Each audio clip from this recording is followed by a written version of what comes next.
हरे कृष्णा। सभी का स्वागत है। मंगलाचरण करते हैं।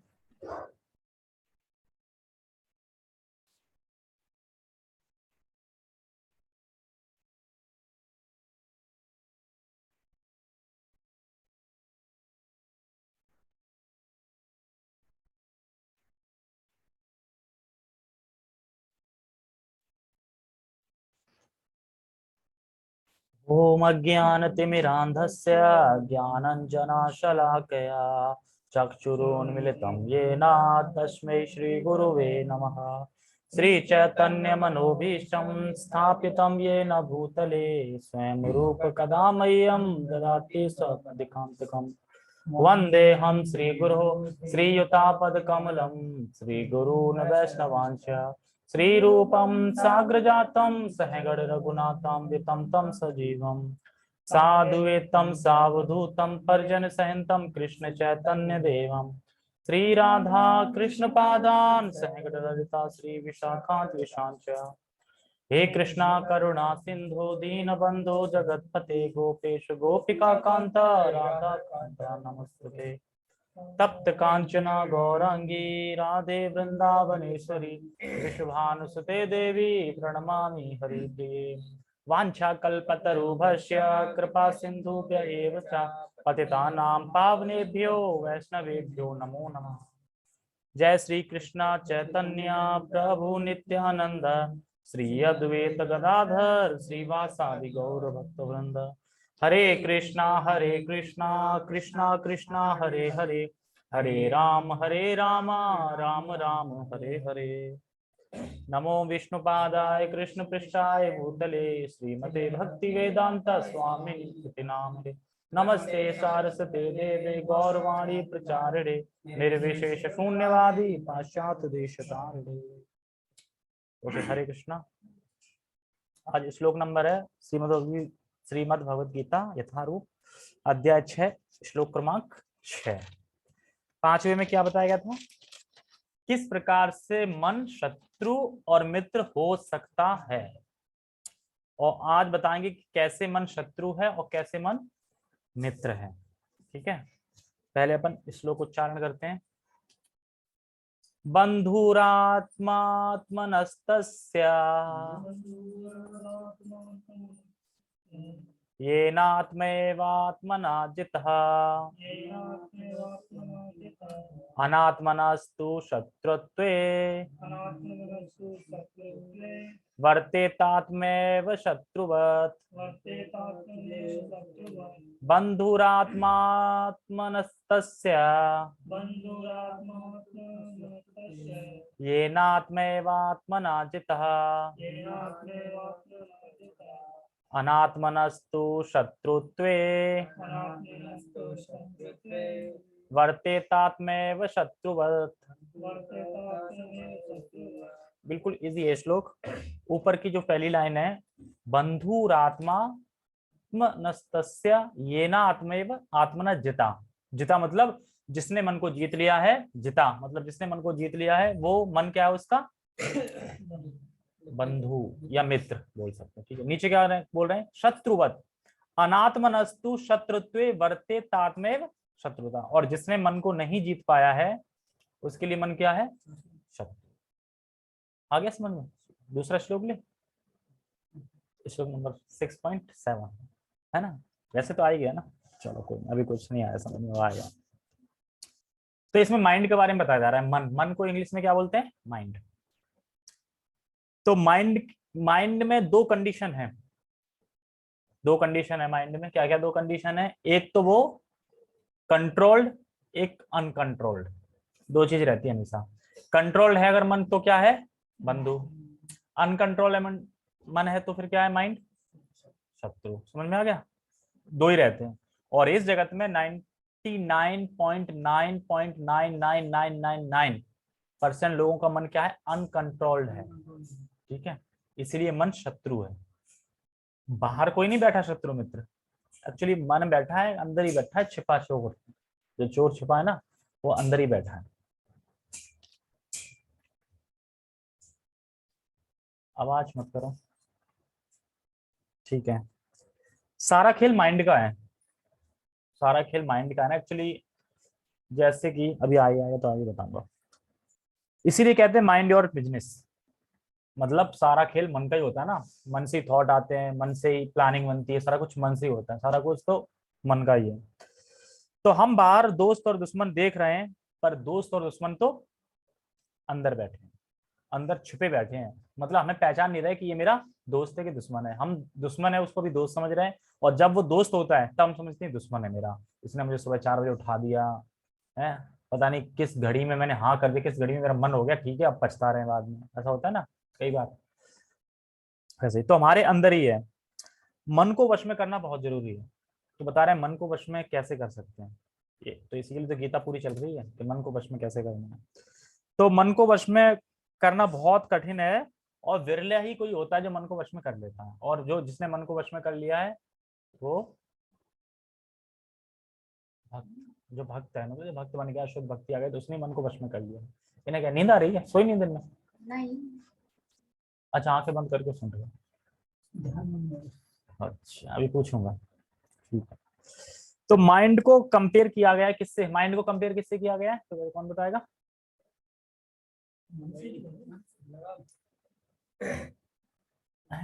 लगाम? मतलब हर श्लोक में वही चलेगा क्या लगाम? मन को कंपेयर किससे किया है? अब ठीक है। माइंड को तो हिंदी में बोलते हैं ना मन। मैं कह रहा हूँ माइंड को कंपेयर किससे? माइंड को कंपेयर करते हैं बंदर से। अपने आचार्य बंदर से करते हैं। क्यों? बंदर एक जगह नहीं टिकता कभी।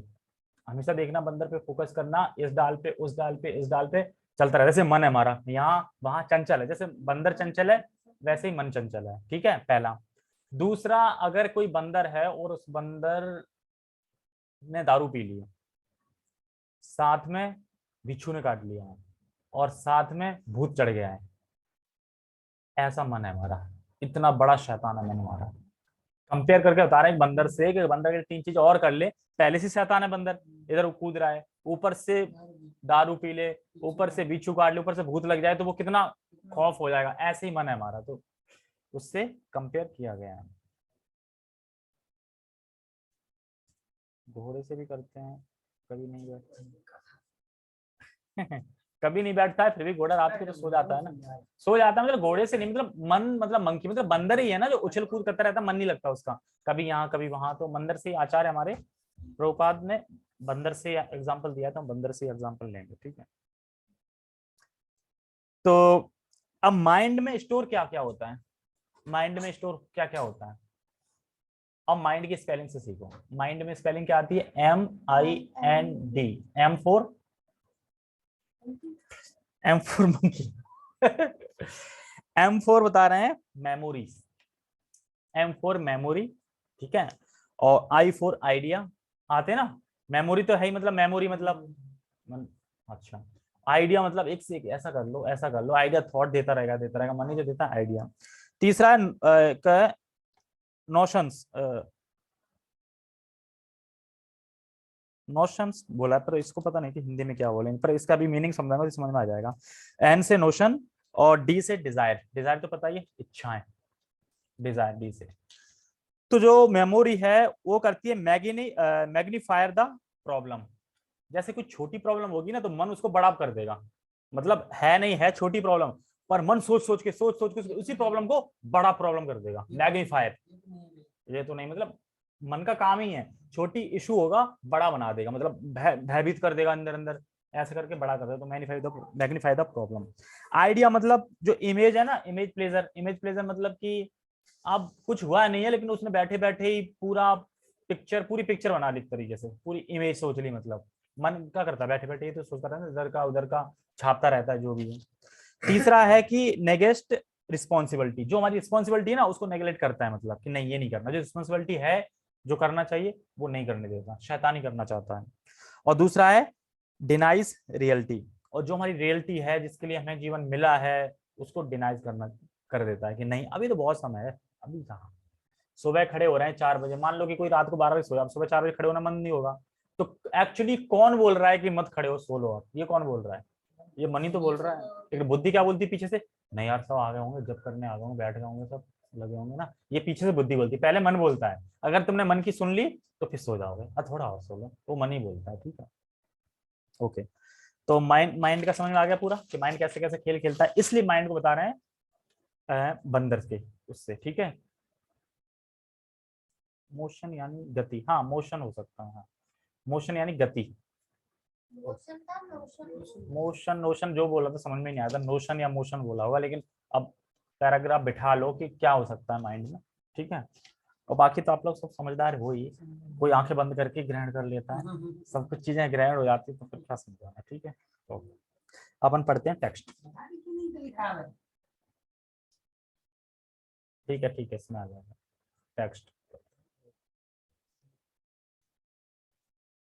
इसमें कोई बताना, जिसने मन को जीत लिया है, नीचे क्या लिखा है इसमें हट रहा है,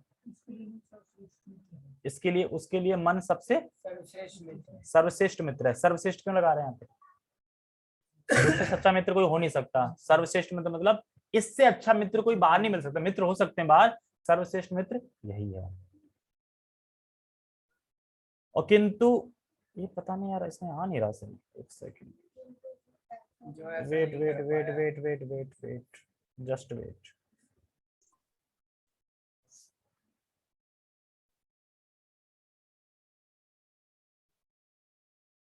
ओके, उसके लिए मन सर्वश्रेष्ठ मित्र है, किंतु जो ऐसा नहीं कर पाया इसके लिए मन सबसे बड़ा शत्रु बना रहेगा। अब मुझे ये बताइए, बना रहेगा, एक तो इसमें 3 क्वेश्चन छुपे हुए हैं टेक्स्ट में। पहला क्वेश्चन क्या है, मन को जीतने का अर्थ क्या है, कह रहे ना मन को जिसने जीत लिया, जीतने का अर्थ क्या है, मतलब कैसे समझे कि मन को जीत लिया हमने। ठीक है, और जीता मन किस तरह बंधु है, दूसरा पॉइंट, जीता हुआ मन बंधु कैसे, किस प्रकार से बंधु है। और तीसरा है, वो शत्रु कैसे बना रहेगा, शत्रु कैसे बना रहेगा। कोई दे सकता है जवाब इसका, ये नहीं पता शत्रु कैसे बना रहेगा, शत्रु कैसे बना रहेगा, जीतने का अर्थ क्या है, और जीतने के बाद बंधु कैसे। शत्रु का तो ये है कि अगर हम अपने मन के कंट्रोल में नहीं चलेंगे, नहीं मतलब हमारे कंट्रोल में नहीं होगा, हाँ, तो उसमें राग और द्वेष होगा ही। हाँ, तो फिर वो डिसाइड करेगा शत्रु, ये शत्रु है ये मित्र है, फंसा रहेगा हमेशा, यानी शत्रु ही बना रहेगा, मतलब वही तो शत्रु बनाता है ना, तो शत्रु। ठीक है, और मन को जीतने का अर्थ क्या है, हमारे कंट्रोल में है वो, अब जो हम कह रहे हैं वही हमारी बात है। और तुम किसकी बात मान रहे हो, अभी तो हम अपनी मन की बाद में वो ठीक है, मन तो तुम्हारी बात मान रहा है, तुम किसकी मान रहे हैं, मन तो अलग है ना, तुम अलग हो ना एक्चुअली, तुम सोल, तुम शास्त्र की मान रहे हो, तो ठीक है, नहीं पता चले कि तुम कुछ और मान रहे हो और फिर कहो मन तो मेरे हिसाब से चलता है, मैं बोलता हूँ यहाँ उठो यहाँ चलो, कहीं नहीं, शास्त्र हम शास्त्र के हिसाब से बताते हैं, ऐसा करके समझना। ठीक है, और क्या था, कैसे शत्रु बना रहेगा, शत्रु तो बता दिया। हाँ, अगर जिसने मन को जीत लिया तो बंधु किस प्रकार से, तो उसका एग्जांपल देते हैं, प्रभुपाद जी एग्जांपल देते हैं कि मान लो कि एक चाकू है, चाकू अगर रोड पे चला दिया तो मर्डर, और हॉस्पिटल में चलाया तो सर्जरी। तो मर्डर करने के लिए तो कोई एक्सपीरियंस की जरूरत है नहीं, वो तो कोई भी घुसेड़ देगा। ठीक है, लेकिन सर्जरी करने के लिए बहुत एक्सपीरियंस की जरूरत पड़ती है, तो इसीलिए हमें मन को कंट्रोल करने में बहुत सी एक्सपीरियंस जरूरत पड़ेगी, अपने गुरु आचार्य इनसे शिक्षा वगैरह लेनी पड़ेगी। ठीक है, ओके, पर पढ़ते हैं, 7 पर है। अष्टांग योग के अभ्यास का प्रयोजन मन को वश में करना है, जिससे मानवीय लक्ष्य प्राप्त करने में वह मित्र बना रहे। मन को वश में किए बिना योगा अभ्यास करना मात्र समय को नष्ट करना है। अब किसी ने मन को वश में किया नहीं, अब योगा अभ्यास कर रहा है, इधर उधर की चीजें कर रहा है, तो वो सब व्यर्थ है। मान लो तूने अपने मन को ही कंट्रोल नहीं कर पाया है, जैसे कि एक आता है सिकंदर, पूरे विश्व को जीत के आया, उसने अपने इंद्रियों को नहीं जीत पाया, तो व्यर्थ है फिर, वैसे बता रहा है। जो अपने मन को वश में नहीं कर सकता वह सतत अपने परम शत्रु के साथ निवास करता है। अब बताओ, तुम्हारा कोई शत्रु हो, उसके सामने भी नहीं हम जाना चाहेंगे, और जो परम शत्रु है उसके संग निवास कर रहे हैं बड़ा खुशी खुशी, हाँ हाँ मजा आ रहा है मजा आ रहा है 24 घंटे, और कोई शत्रु बाहर हो तो उसकी शकल नहीं देखना चाहेंगे, शकल भी दिख गई तो है, तो कहाँ से आ गया है, ये भी आया है चलो हम जा रहे हैं, हम नहीं आ रहे। अब भाई तुम्हारे अंदर जो बैठा शत्रु हो उसे करो अलग, कैसे करोगे, जो उससे अलग नहीं कर सकते। ठीक है, कहाँ पे है, हाँ, जो अपने मन को वश में करते उसके साथ विकास करता है, और इस तरह उसका जीवन तथा लक्ष्य दोनों ही नष्ट हो जाते हैं। तो जो इंसान अपने मन को बस में नहीं कर पा रहा, उसका लास्ट में क्या होता है, लक्ष्य क्या था उसका, वो और जीवन सारा ही नष्ट, जीवन इस तरीके से नष्ट हो जाता है कि जब भगवान की भक्ति नहीं करी तो जीवन नष्ट ही कर दिया उसने, व्यर्थ कर दिया, नष्ट हो जाते, नष्ट हो जाए। बता दें जैसे सिकंदर की कथा आती है कि पूरे विश्व को जीत लिया पर इंद्रियों को नहीं जीत पाया। तो सिकंदर था बड़ा, मतलब पराक्रमी था, ठीक है, पूरे विश्व को जीत लिया उसने। तो उसका उसे पता चला कि कोई साधु आया है, साधु आया है, तो कह जाओ साधु को बुला के ला। साधु ने बोला हम नहाते कहीं, जाओ सिकंदर से बोलो खुद आए हो। सिकंदर है हिटलर था, सिकंदर ही था, सिकंदर ही था ना, हाँ। तो वो पहुंचता है तो कह आओ मेरे दासों के दास। तो कहता अच्छा दासों के दास, ऐसे कैसे तुम बोल सकते हो दासों दास, अभी तुम्हारा जो सर है ना धड़ से अलग कर दूंगा। क्यों कि तुम, मैं पता है ना तुम्हें, मैं पूरे विश्व को जीत के आया हूँ, फिर आप दासों दास के बोल रहे हैं। कह रहा आपने पूरे विश्व को तो जीत लिया, पर क्या आपने अपनी इंद्रियों को जीत पाया है, इंद्रियों को जीत पाया है कि नहीं, मैंने जीत लिया है। तो तुम इंद्रियों के तो मेरे दास के दास हुए ना, तुम इंद्रियों के दास के दास हो ना, तुम तो इंद्रियों की कंट्रोल पे चल रहे हो ना, जीत नहीं पाए तुम, इंद्रियों में मन भी आता है, जीत नहीं पाए तुम। तो वैसे ही है, जिसने जीता तो उसका जीवन नष्ट हो जाता है, व्यर्थ हो जाता है। एक और आता है कि हिरण्यकश्यपु को भी इंद्रिय जीत क्यों नहीं बोला जाता। उसने जाने कितने लाखों साल तपस्या कर दी, 4 नियम का पालन करा था ना, तो उसे उस कैटेगरी में क्यों नहीं रखा जाता कि वो इंद्रिय जीत था वो, जबकि प्रहलाद को रखा जाता है। हाँ क्योंकि वो प्लानिंग क्या कर रहा था, मैं ये करके भोग करूंगा इन तत्वों, और भोग मतलब उसने इतनी मेहनत करी लाखों साल भोग प्राप्त करने के लिए, और मिला क्या फिर मृत्यु। और यही वो अगर भगवान की सेवा कर लेता तो बात बन जाती। तो वही जो राक्षस लोग होते हैं वही करते हैं।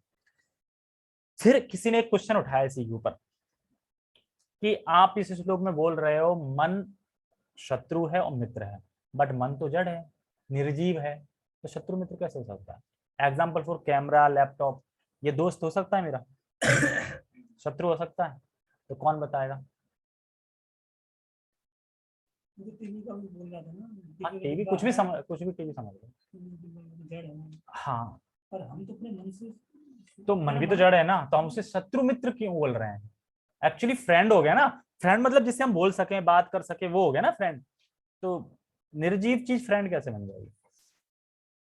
हमारे मन में विचार आता है, पहले मन मन तो ही तो करता है ना।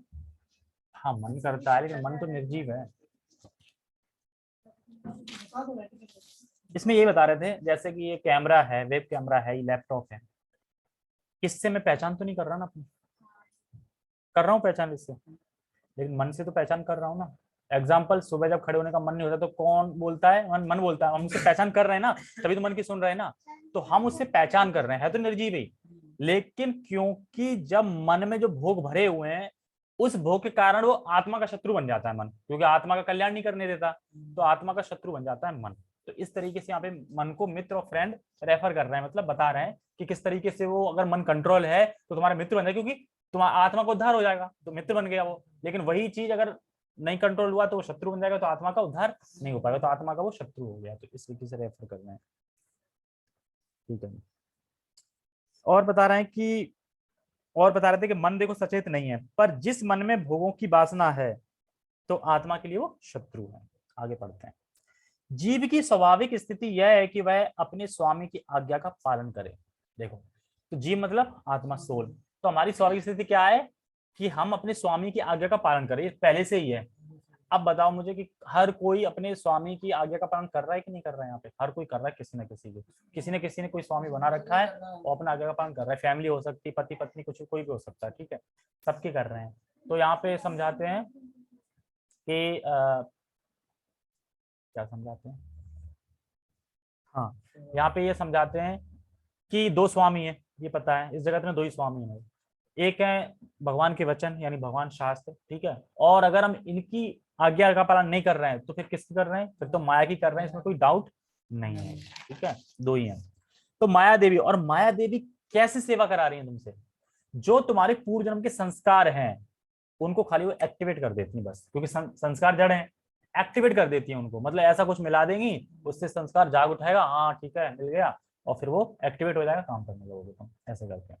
और अगर उससे कोई संग नहीं मिलेगा तो एक्टिवेट नहीं होगा। मान लो कि अब तुम्हारे मन में कोई चीज है जो बोलने आए, मतलब किसी ना किसी से। अब तुम्हें कोई मिले ही ना तो तुम बोलोगे, अकेले अपने आप तो बोलोगे, बड़बड़ाओगे नहीं, या तो फोन करो किसी से बोलोगे, कोई मिल गया तो बोलोगे। तो यानी कोई मिला संग के लिए, तभी तो वो संस्कार है वो निकल के बाहर आया ना।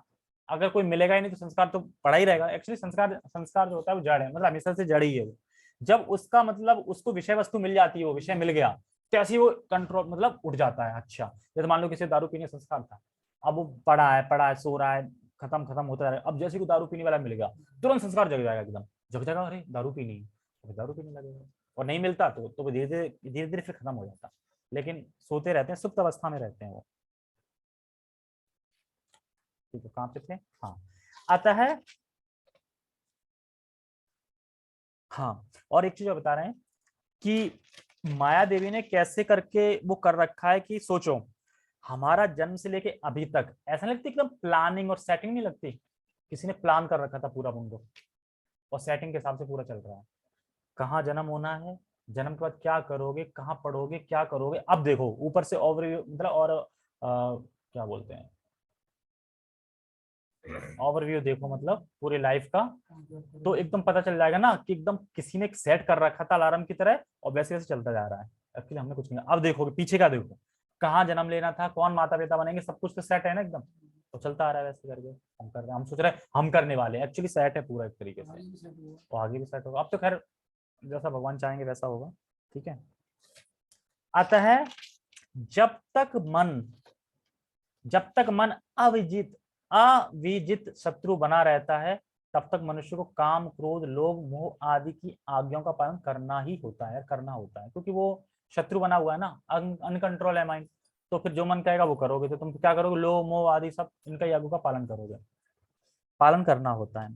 किंतु जब मन पर विजय प्राप्त हो जाती तो मनुष्य इच्छा अनुसार उस भगवान के आज्ञा का पालन करता है। अब मन कंट्रोल हो गया, तो अब कंट्रोल मन हो गया, और तुम्हारी बुद्धि क्या है, शास्त्र की, तो भगवान जो बोल रहे हैं वही तो करोगे तुम, जो भगवान बता रहे हैं वो तुम ऑर्डर दोगे, मन वो करेगा। तो ऐसे भक्त करते हैं। जब भक्तों का मन कंट्रोल हो जाता है, तो फिर जो भगवान चाहते हैं, जो भगवान ने बोला है, और भगवान ने क्या बोला है गीता में, मन मना, मेरी पूजा करो, मेरे भक्त बनो, मुझे नमस्कार करो, फिर इन सब चीजों में मन लग जाता है। तो मनुष्य इच्छानुसार उस भगवान के आज्ञा का पालन करता है जो सबों के हृदय में परमात्मा स्वरूप स्थित है, मतलब उनकी वास्तविक योगाभ्यास हृदय के भीतर परमात्मा से भेंट करना तथा उनकी आज्ञा का पालन करना होता है। भगवान ने लिंक कर दिया ना, अष्टांग योग चल रहा है ना इस चैप्टर, तो अष्टांग योग को ये पैराग्राफ में मिला दी। कैसे? वास्तविक जो अष्टांग योगी है ना, जो ध्यान कर रहे हैं, एक्चुअली ध्यान करने का वास्तविक मतलब क्या है, आत्मा मतलब परमात्मा से भेंट करना। और परमात्मा से भेंट करने का मतलब क्या है, जो परमात्मा बोल रहे हैं वो करना। तो आगे ना भक्ति, भगवान क्या बोल रहे हैं गीता में, मन मना। तो और जो ये ध्यान कर रहे हैं उनका पर्पस क्या है कि आत्म परमात्मा से मिलना, मिलके परमात्मा क्या करना है, मिलके जो परमात्मा बोल रहे हैं वो आगे का पालन करना है। तो यहाँ पे मिला दिया प्रभुपाद जी ने। ठीक है, जो व्यक्ति साक्षात कृष्ण भावनामृत स्वीकार करता है वह भगवान की आज्ञा के प्रति स्वतः समर्पित हो जाता है। अब जिसने कृष्ण भावना भावित स्वीकार कर लिया, वो अपने आप ही समर्पित है ना। हम जैसे कृष्ण इस्कॉन से जुड़ गए, हम क्या कर रहे हैं फिर, जो भगवान ने जो जो आदेश दिया वही तो कर रहे हैं ना, वही तो फॉलो कर रहे हैं ना। तो जो भगवान ने बोला हम उनके आज्ञा का पालन कर रहे हैं। और जो अष्टांग योगी वो क्या करेगा, पहले परमात्मा से भेंट करेगा, फिर परमात्मा जो बोलेंगे फिर वो करेगा, ऐसे करके। लेकिन जो प्रमाणिक अष्टांग योगी उनकी बात हो रही है। जो फेक अष्टांग योगी है मतलब निराकारवादी, वो तो बस ये चाहते हैं कि पक गए हैं, कब भगवान को मिल जाए, हमें सेवा नहीं करनी, बस भगवान के वहां लीन होना, वहीं रहना है सुख से, बस कोई सेवा वेवा नहीं करनी। और जो रियल होते हैं उन्हें होता है ऐसा। ठीक है,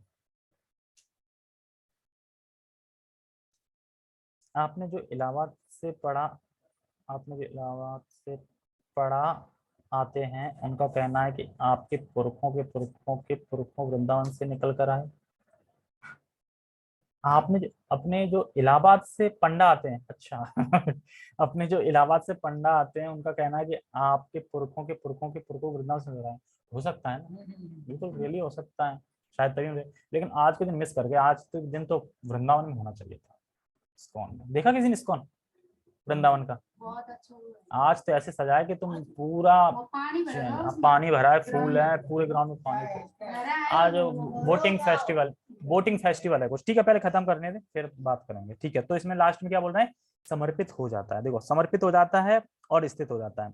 तो स्थित होने का पहले समझाता हूँ, जो ऊपर निकल गया है। कितनी सुंदर बात है। प्रभुपाद जी कहते हैं अगर भक्त पापों से बचना चाहता है तो क्या करना पड़ेगा, कुछ मत करो, ईमानदारी से भक्ति करो और भगवान की सेवा करो। भगवान खुद आएंगे, आपके हृदय में जाएंगे और जो पाप है उनका सफाया कर देंगे। कुछ नहीं करना तुम्हें, खाली क्या करना है, भक्ति करनी है ईमानदारी से। ये नहीं कि अब दिखावे जैसी भक्ति करना है। तो ये प्रभुपाद जी कह रहे हैं कि सारे पाप नष्ट भगवान कर देंगे, टेंशन मत लो, बस तुम ईमानदारी से भक्ति करो। और भक्तों को पता है भगवान कौन है, पता है ना कौन है भगवान, कौन है, कृष्णा। भगवान क्या चाहते हैं,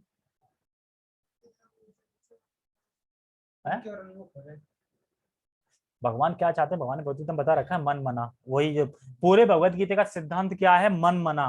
मद भगवत तो जो श्लोक है ना, वही है पूरे भगवत गीता का सिद्धांत, वो फॉलो करना है। भगवत गीता में लास्ट में पूरी पढ़ने के बाद क्या करना है, मन मना वाला श्लोक पकड़ लो, वो करना है।